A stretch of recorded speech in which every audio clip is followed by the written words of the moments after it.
Toby and the Stout Gentleman. Toby is a tram engine. He is short and sturdy. He has cowcatchers and side plates and doesn't look like a steam engine at all. He takes trucks from farms and factories to the main line, and the big engines take them to London and elsewhere. His tram line runs along the roads and through the fields and villages. Toby rings his bell cheerfully to everyone he meets. He has a coach called Henrietta, who has seen better days. She complains because she has few passengers. Toby is attached to Henrietta and always takes her with him. She might be useful one day, he says. It's not fair at all, grumbles Henrietta as the buses roar past full of passengers. She remembers that she used to be full and 9 trucks would rattle behind her. Now there are only 3 or 4, for the farms and factories send their goods mostly by lorry. Toby is always careful on the road. The cars, buses and lorries often have accidents. Toby hasn't had an accident for years, but the buses are crowded and Henrietta is empty. I can't understand it, said Toby the tram engine. People come to see Toby, but they come by bus, they stare at him. Isn't he quite? They said and laugh. They make him so cross.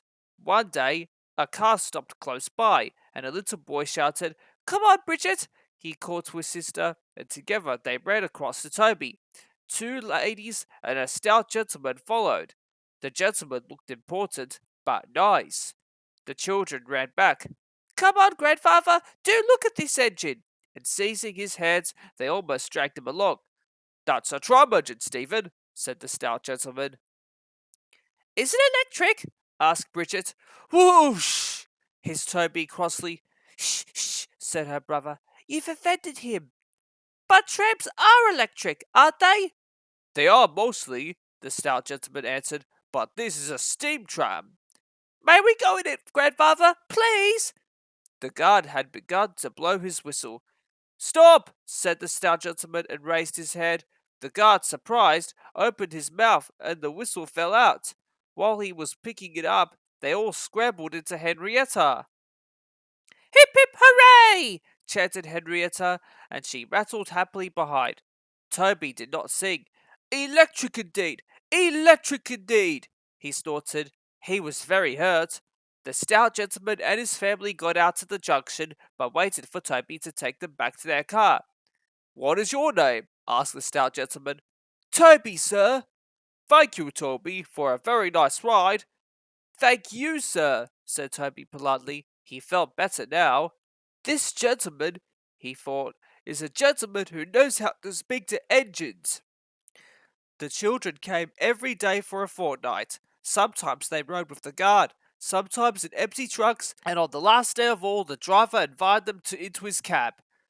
All were sorry when they had to go away. Stephen and Bridget said, Thank you, to Toby, his driver, his fireman, and the guard. The stout gentleman gave them all a present. Peep, peep, peep, peep, whistled Toby. Come again soon. We will, called the children, and they waved till Toby was out of sight. The months had passed. Toby had few trucks and fewer passengers. Our last day, Toby, said his driver sadly one morning. The manager says we must close tomorrow. That day, Henrietta had more passengers than she could manage. They rode in the trucks and crowded in the brake van, and the guard hadn't enough tickets to go round.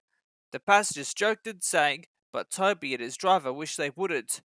Goodbye, Toby, said the passengers afterwards. We are sorry your line is closing down. So am I, said Toby sadly. The last passenger left the station, and Toby puffed slowly to his shed. Nobody wants me, he thought, and went unhappily to sleep.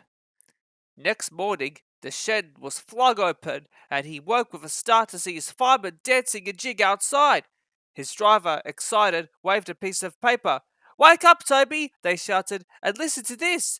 It's a letter from the stout gentleman. Toby listened and, but I mustn't tell you any more, or I should spoil the next story.